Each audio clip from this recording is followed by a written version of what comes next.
दोस्तों, हम जो ये कहानी बताने जा रहे हैं, ये हमारी तरफ से कोई भी इसमें कुछ भी शब्द जोड़ा नहीं गया है। जो इतिहास के पन्नों में दर्ज है वही बताने की कोशिश कर रहे हैं। हम किसी की भी धर्म के विरुद्ध, आस्था के विरुद्ध नहीं हैं। हम किसी की आस्था को ठेस भी नहीं पहुंचाना चाहते और ना ही हमारा कोई ऐसा मकसद है। दोस्तों, ये कहानी है लगभग 200 वर्ष पहले की। 1 जनवरी 1818 में हुए एक युद्ध की, जब मराठा सेना महाराष्ट्र के भीमा कोरेगांव में अंग्रेजों से हार गई थी। दावा किया जाता है कि ईस्ट इंडिया कंपनी को महार रेजिमेंट के सैनिकों की बहादुरी की वजह से जीत हासिल हुई थी। वही महार सैनिक जिन्हें अछूत कहा जाता था। ऐसे में यह जगह पेशवों पर महारों यानी अनुचित जातियों की जीत के एक स्मारक के तौर पर स्थापित हो गई। इसलिए दलित समुदाय के लोग भीमा कोरेगांव में हर साल बड़ी संख्या में जुटकर उन सैनिकों को श्रद्धांजलि देते हैं, जिन्होंने पेशवा की सेना के खिलाफ लड़ते हुए अपने प्राण गंवाए थे। दोस्तों, आपको बता दें, दलित चिंतक और दिल्ली यूनिवर्सिटी के इतिहास के प्रोफेसर रतनलाल कहते हैं कि पुणे के पास भीमा नदी के तट पर उस दिन जो हुआ था, उसका सिर्फ राजनीतिक और रणनीतिक महत्व नहीं है।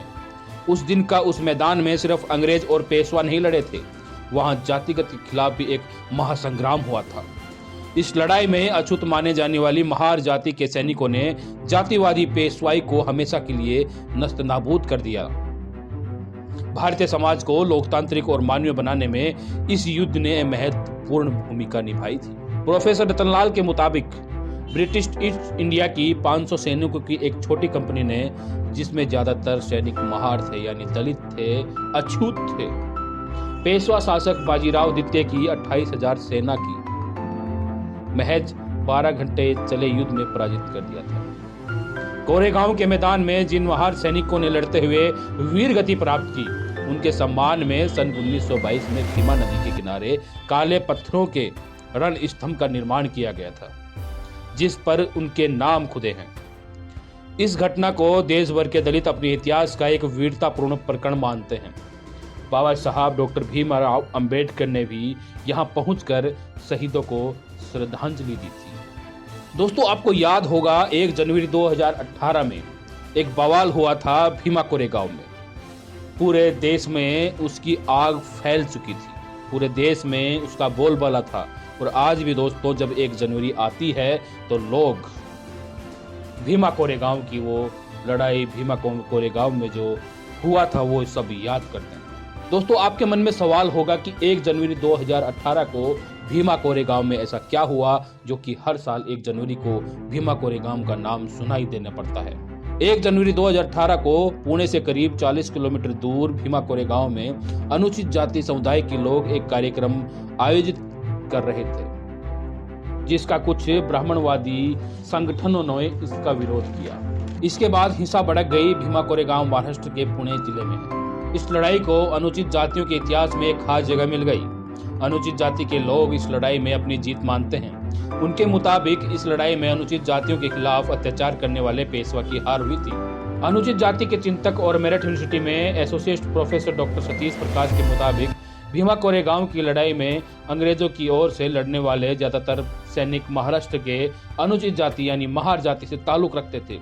महार शिवाजी के समय ही मराठा सेना में हिस्सा ले रहे थे, लेकिन बाजीराव द्वितीय ने अपनी ब्राह्मणवादी सोच की वजह से उनको सेना में भर्ती करने से इनकार कर दिया। इस जीत की वजह से ही हर साल जब 1 जनवरी को दुनिया भर के लिए नए साल का जश्न मनाया जाता है, उस वक्त अनुचित जाति जनजाति के लोग भीमा कोरेगांव में जमा होते हैं, जो वहां विजय स्तंभ के सामने अपना सम्मान प्रकट करते हैं। विजय स्तंभ ईस्ट इंडिया कंपनी ने उस युद्ध में शामिल होने वाले लोगों की याद में बनाया था। डॉक्टर सतीश प्रकाश के मुताबिक भीमा कोरेगांव अनुचित जातियों के सामाजिक आंदोलन के लिए सिर्फ महत्वपूर्ण है, क्योंकि इससे उन्हें पता चलता है कि वो भी कभी योद्धा थे, क्योंकि उनकी एक पहचान को लगभग मिटा दिया गया था। अनुचित जाति जनजाति के लोग का मूवमेंट इस वक्त 2 तरह से चल रहा है। पहले वो जिसमें यह माना जाता है कि कुछ उच्च जातियां उनके कष्टों का कारण है।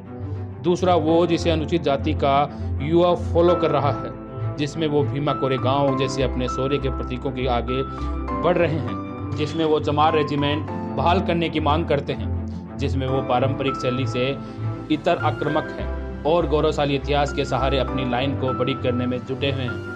दोस्तों, आपको ये कहानी कैसी लगी हमें आप कमेंट करके बता सकते हैं। अगर आपने हमारे चैनल को सब्सक्राइब नहीं किया है तो आप हमारे चैनल को सब्सक्राइब कर सकते हैं। धन्यवाद। आप देख रहे हैं अम्बेडकराइट भारत।